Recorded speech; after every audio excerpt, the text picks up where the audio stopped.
Hello guys, welcome to our new blog. और आज हम लोग जा रहे हैं फिर से दिल्ली के लिए।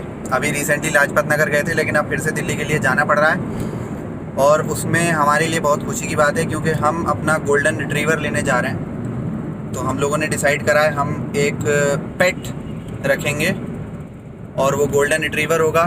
तो शिवा है मेरे साथ, पूरी फैमिली जा रही है उसे रिसीव करने के लिए, विदाई कराने के लिए। शिवा है, गोलू है। लेकिन हम लोग लेट हो चुके हैं, दोपहर के बज चुके हैं 12:30। 4-5 बजे तक दिल्ली पहुंचेंगे। और प्रोग्राम ये है कि दिल्ली पहुंचते ही फिर वापस हम लोग बरेली के लिए आज ही निकल जाएंगे, क्योंकि हमारा रुकने का प्रोग्राम नहीं है। क्योंकि कल मैंने छुट्टी नहीं करी है इंस्टीट्यूट में, तो रेगुलर क्लासेस होंगी। देखते हैं कैसा रहता है गोल्डन रिट्रीवर के साथ हमारा एक्सपीरियंस। मैं पिछले 3 साल से बस उसकी वीडियोस देखता हूँ, कुत्ते की। यूट्यूब पर जो गोल्डन रिट्रीवर्स की वीडियोस होती हैं वो देखता रहता हूँ, और कहीं दिख जाता है तो बस उसे देखता रहता हूँ। बट मुझे बहुत मन था कि मैं एक पेट रखूँ, और मेरा पेट फिक्स था कि मैं यही वाला पेट रखूँगा। तो बस आज ये 3 साल पुरानी ख्वाहिश पूरी होने जा रही है। और आज की ताज़ा खबर ये है कि हम लोगों की गाड़ी का एसी ख़राब हो गया है। ख़राब क्या, कुछ उसमें प्रॉब्लम हल्की सी कुछ आ गई है, बट हमारे पास टाइम नहीं था कि हम एजेंसी पर दिखा पाते। तो आज हम बिना एसी के ऐसे ही जा रहे हैं, रोडवेज़ बस ऐसे समझ लो कि रोडवेज़ बस में हम लोग जा रहे हैं। इतना मोहब्बत है हमें गोल्डन रिट्रीवर से, नहीं तो मैं अभी गाड़ी दे देता। और इतनी अच्छी फैमिली से आ रहा है, उसको लग रहा है कि गाड़ी में एसी नहीं है, कहाँ ले जा रही है। हाँ, वो गोल्डन रिट्रीवर जो है छोटा ही है, शायद 2-3 महीने का। 4 मंथ्स का बेबी है, मतलब पपी है अभी तो। 4 मंथ्स का हो गया है। वो इतनी अच्छी फैमिली से आ रहा है, वो कहेगा इनकी गाड़ी में तो एसी नहीं है। तो जो एसी फेल हुआ है, मैंने एजेंसी पर बात करी, उन्होंने कहा आप रुक जाइए आधे 1 घंटे के लिए और हम एसी सही करके दे देते हैं। और हमारे पास आधा 1 घंटा नहीं था, हम ऑलरेडी लेट हैं। तो अब सीधे निकल रहे हैं गाड़ी को बस बनाते हुए। शायद अब इस गर्मी में गाड़ी तो पूरी गर्म हो रही है, और वीडियो बनाने के लिए मैंने शीशे भी चढ़ा रखे हैं, तो शीशे नीचे करूँगा तो थोड़ा सही लगेगा। बट शायद इस गर्मी में एक उम्मीद की किरण ये है कि आगे दिल्ली में मैंने सुबह ही पढ़ा था मौसम कि वहाँ 2 दिन बारिश का अलर्ट है। तो हो सकता है वहाँ पर बारिश मिल जाए और थोड़ा मौसम सही रहे, तो खिड़की खोल के गाड़ी चलाने में बेटर रहेगा। ये आपको दिख रहा होगा, आगे बादल हैं भाई, शिवा आगे बादल हैं। उम्मीद है, उम्मीद। To ignore, pull up on your right, ask what you're drinking, ask what you like. Said you look good in the dim bar light, so damn cheesy. Who'd have thought you'd fall for somebody like me? When you asked my name, I panicked, so out of my league.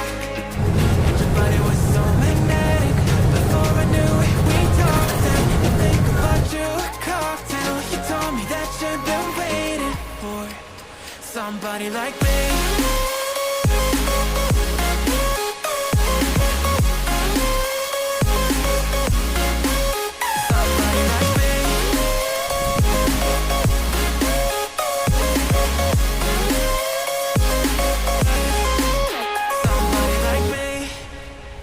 Took you out and showed you the city. How'd you let somebody so pretty? Is what they said to me. Yeah, that's what they said to me. मेरे पीछे जिन्नी जिन्नी जिन्नी जिन्नी को बड़ी शांति से बैठाया है, नहीं तो ये बहुत एनर्जेटिक डॉग है। और दुख की बात ये है कि अभी मैं बरेली से निकल रहा हूँ और जिन्नी को वापस दिल्ली उसके घर, पुराने वाले घर देने जा रहा हूँ। हमारे घर आकर एक तो जिन्नी बहुत अकेला और डिप्रेशन में महसूस कर रहा था। तो जब ये डिप्रेशन में जा रहा था भाई, इसे देख के मैं भी डिप्रेस हो रहा था। किसी को इतना भी नहीं टॉर्चर करो कि चलो हम एक डॉग पालने के लिए लाए हैं, लेकिन अपनी खुशी के लिए उस बेचारे को डिप्रेशन में डाल दो कि वो अपने घर को याद करे। एक तो रीज़न ये था मेरा इसको वापस ले जाने का। दूसरा रीज़न इसको वापस ले जाने का ये है कि जो मेरी छोटी बिटिया है दुआ, 1 साल की, वो तो डॉग्स की बहुत ज़्यादा दीवानी है। मतलब गेट पर आपने बहुत सारे व्लॉग्स में देखा होगा, डोरीलाल और उसकी फैमिली जो हमारे बाहर स्ट्रीट डॉग्स हैं, उनको देखकर तो वो कंट्रोल नहीं कर पाती है, एकदम उनके ऊपर कूदने को रहती है, उन्हें पकड़ती है, टच करती है। अब घर में इतना अच्छा डॉग आ गया तो 2 दिन में तो वो इतना रोई है, मतलब उसे इससे अलग ही नहीं कर सकते। पहली बात छोटी है, तो उसे ये तो मैं नहीं समझा सकता कि भाई इसे बहुत ज़्यादा इरिटेट मत करो, तो वो तो हर वक्त इसे बॉल पकड़ा पकड़ा के ऐसे फेंकती रहेगी इसकी तरफ, या कोई ना कुछ चीज़ें करती रहेगी। और इधर जिन्नी जो है वो बहुत फेमिलियर नहीं है हम लोगों से, तो उसे फेमिलियर होने में टाइम लगेगा। टाइम लगने का मतलब है कि अगर अभी दुआ एकदम उससे बहुत ज़्यादा खेलने बैठ जाएगी तो वो इरिटेट हो जाता है। तो 2-3 बार उसने दुआ के ऊपर अटैक भी कर दिया। अटैक का मतलब वो एकदम से भौंक दिया या गुर्रा दिया, तो मैंने एकदम से इसे पीछे खींचा, दुआ को अलग करा। तो ये कुछ बेसिक बहुत बड़ी प्रॉब्लम हमारे लिए आ गई थी। मैं तो चलो मुझसे ये फेमिलियर हो गया, मैं इसे खाना वाना डालता हूँ, सब ठीक करता रहता हूँ, तो मुझसे तो ये बिल्कुल फेमिलियर हो गया है, नोन हो गया हूँ मैं इसके लिए। तो मेरे लिए तो ये चुपचाप बैठा रहता है और मेरे साथ खेल भी लेता है। लेकिन दुआ के केस में ये है कि उसे पता ही नहीं है कि मुझे इससे कितना खेलना है, या ये अभी नया डॉग है, एकदम से इसको ना ज़्यादा इरिटेट करें, टच करें, ज़्यादा ना खेलें इसके साथ। अब हो ये रहा है 2 दिन से कि ये फैमिली डॉग होते हैं, सबको पता है गोल्डन रिट्रीवर बेस्ट ब्रीड है फैमिली के लिए। मैं फिर बोल रहा हूँ, मैं अपना डॉग लौटाने जा रहा हूँ, लेकिन मतलब इससे अच्छी कोई ब्रीड फैमिली के लिए नहीं हो सकती। जिस फैमिली में छोटे बच्चे भी हैं, बड़े बुजुर्ग हैं, उनके लिए ये बेस्ट ब्रीड है, दुनिया की बेस्ट ब्रीड है गोल्डन रिट्रीवर। लेकिन बेस्ट ब्रीड होने के साथ साथ इसका ख्याल भी आपको सबसे ज़्यादा रखना पड़ता है। तो इसका ख्याल भी हमको सबसे ज़्यादा रखना होता है। मतलब कहने का, ये कभी अकेला नहीं सोता है, इसको फैमिली चाहिए। भले ही आप रूम में 10 लोग हैं, ये भी एक कोने में भले ही जाके बैठ जाए, कोई शैतानी ना करे, लेकिन इसे रहना फैमिली के साथ ही है, ये अकेला नहीं रह सकता। बहुत से डॉग ब्रीड होती हैं जो अकेला भी पसंद करती हैं, पिटबुल वगैरह कुछ होते हैं, और बहुत सारे डॉग्स हैं, एल्सेशियन है, तो वो तो चलो अकेले रह लेते हैं। लेकिन इसके केस में क्या है, इसके केस में इसको रहना फैमिली के साथ है। अब मेरे लिए एक बहुत बड़ी प्रॉब्लम हो गई। वो बड़ी प्रॉब्लम ये हुई कि दुआ के साथ मैं इसे रख नहीं सकता।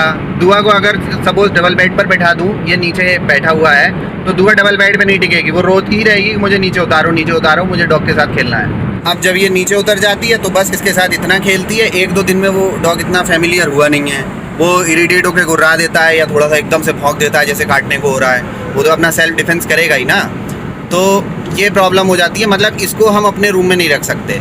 अब फिर मुझे बहुत दुख होता है, मैं दूसरे रूम में इसको रख देता हूँ, लेकिन ये वहाँ बहुत दुखी होता है, डिप्रेशन में चला जाता है। एक तो अपनी फैमिली याद आती होगी कि भाई वो उन फैमिली जहाँ से मैं इसको लाया हूँ, वो फैमिली के साथ बहुत घुला मिला था, बच्चों के साथ खेलता रहता था। अब यहाँ एक तो इतने ज़्यादा लोग नहीं हैं, मैं हूँ, वाइफ है, दुआ है, मम्मी अपने रूम में रहती हैं, तो एक तो खेलने वाले भी कम, दूसरे फैमिलियर लोग नहीं हैं, तीसरा एक छोटा बच्चा है जो उसे इरिटेट करा जा रहा है। तो ये मेन रीज़न है जो मैं अब वापस मतलब दूसरे तीसरे दिन ही दिल्ली के लिए निकल रहा हूँ। तो हम विदाउट एसी गए थे इसको लेने के लिए, और 2 दिन में मुझे वक्त मिला नहीं कि मैं इसको एजेंसी पे दे दूँ। ऑल्दो मैंने फ़ोन कर दिया एजेंसी पे, बट उन्होंने कहा 1-2 दिन में आप आ जाना। मुझे भी बिल्कुल वक्त नहीं मिला फॉलो अप करने का, और आज मैं फिर से विदाउट एसी ही जिन्नी को लेकर जा रहा हूँ। मतलब खिड़की खोल के बिल्कुल रोडवेज बस बना रखी है और इसको लेकर जा रहे हैं। तो गाड़ी एकदम बस एयर कूलिंग ही है, जो कुछ थोड़ी बहुत हवा चल रही है इसमें। जिन्नी भी सोच रहा होगा यार कैसे गरीब लोग हैं यार, इनकी गाड़ी में एसी तक नहीं है ना जिन्नी? जिन्नी से हाई टू आवर सब्सक्राइबर्स। बहुत ही क्यूट डॉग है भाई, बहुत ज़्यादा क्यूट। और इसके जो ओनर्स हैं ये भी मैं बता देता हूँ उन्होंने क्यों दे रहे थे। हाँ, उनके एक इंस्ट्रक्शन ये थे कि जिन्नी हमारे फैमिली मेम्बर की तरह है, तो इसे आप किसी को देंगे नहीं, पास ऑन नहीं करेंगे। अगर आपके साथ एडजस्ट नहीं हो पा रहा, आप वापस हमें दे दीजिएगा। तो वही मैं उन्हें देने जा रहा हूँ। और हाँ, वो दे क्यों रहे थे, क्योंकि उनका जो बेटा है वो 12th में PCM से है, तो वो IIT की तैयारी कर रहा है। बिटिया 10th में है, मतलब दोनों बच्चों के बोर्ड एग्ज़ाम्स हैं, प्लस बड़े वाले का IIT का एग्ज़ाम है इस साल। तो भाई थोड़ा बहुत भाई डॉग के रहने से डिस्टर्बेंस होता है, और कई बार बच्चे पढ़ाई पे फोकस नहीं कर पाते हैं। सिर्फ और सिर्फ ये रीज़न है जो इतना सुंदर डॉग उन्होंने मेरे को दिया है। और हाँ, उनकी जो वाइफ हैं मैम भी बहुत अच्छी हैं, मतलब इसे इतना गोद में लेके सब प्यार कर रहे थे। तो उन्होंने भी इस वजह से दिया क्योंकि दोनों बच्चे स्कूल चले जाते हैं, घर में कोई ज़्यादा देखने को होता नहीं, वो अकेली होती हैं, वो और कामों पे अपने खाने वाने चीज़ों पे फोकस करें, तो इस पर अटेंशन देनी पड़ती है। लेकिन फिर बाद में 1 दिन बाद ही उनका फ़ोन आया कि हम लोग बहुत रोए और इसकी बहुत ज़्यादा हमें याद आ रही थी। मैं भी गिल्टी होने लगा कि मैं क्या ही कर रहा हूँ। तो ये मैं बरेली टॉल पर पहुंच गया हूँ। अभी यहाँ से कम मेरे ख्याल से 5 घंटे का तो रास्ता होगा, डिपेंड। उस दिन तो हमें 7 घंटे लग गए थे क्योंकि रास्ते में कुछ गंगा स्नान वगैरह था, कुछ वहाँ पर कुछ अमावस्या थी, तो गढ़मुक्तेश्वर पर हमें 2-2.5 घंटे एक्स्ट्रा लगे थे। जाम ही जाम था और विदाउट एसी, हालत ख़राब हो गई थी। अब आज तो वैसे तो अगर रोड क्लियर रहता है तो मुझे मैक्सिमम 3.5 से 4 घंटे लगते हैं। आज देखते हैं क्या रहता है। मैंने मैप देखा ही नहीं है, इस बार मैंने देखना ही नहीं है। जो होगा भाई देखा जाएगा, जाना तो है ही। अभी फ़ोन आया था पड़ोस से, वो लोग बहुत उनके ऑलरेडी डॉग्स पहले भी रहे हैं, लेब्राडोर वगैरह रहते हैं, वो बहुत मांग रहे थे इसे। और इनफैक्ट ये तो कह रहे थे हमें दिखा तो देते। अब ये रहा ही 2 दिन, मैं क्या किसको दिखाता। है बहुत सुंदर ये और बहुत एक्टिव, बहुत ज़्यादा एक्टिव। ये तो पता नहीं डिप्रेशन में है तो इस टाइम चुप बैठा हुआ है, नहीं तो ये नहीं रुकने वाला कहीं पर भी। तो उनका फ़ोन आ रहा था, वो कह रहे थे बहुत ज़्यादा, इसे कह रहे थे हमें दे दो, हम रखेंगे, बहुत अच्छे से रखेंगे। लेकिन मैंने वही कहा कि जो इसके ओनर्स हैं, ऑलरेडी इसकी फैमिली है, उन्होंने मना करा है कि किसी को मत देना, कोई भी बात हो आप पहले हमें दीजिएगा। मैंने कहा चलो जी, पास ऑन नहीं करेंगे, आप ही को देंगे, हम जिम्मेदारी पे लाए हैं। बट आज मतलब मेरा भी दिल ही टूट रहा है कि 2 दिन इस बेचारे को रखा और बेचारा टॉर्चर ही रहा। मैं कितने अच्छे से रखूं लेकिन उसका मन ना लगे, तो इस वजह से अब इसे लेके जा रहा हूँ। थोड़ा रुकता हूँ, इसको मैं कुछ खाना वाना खिला देता हूँ।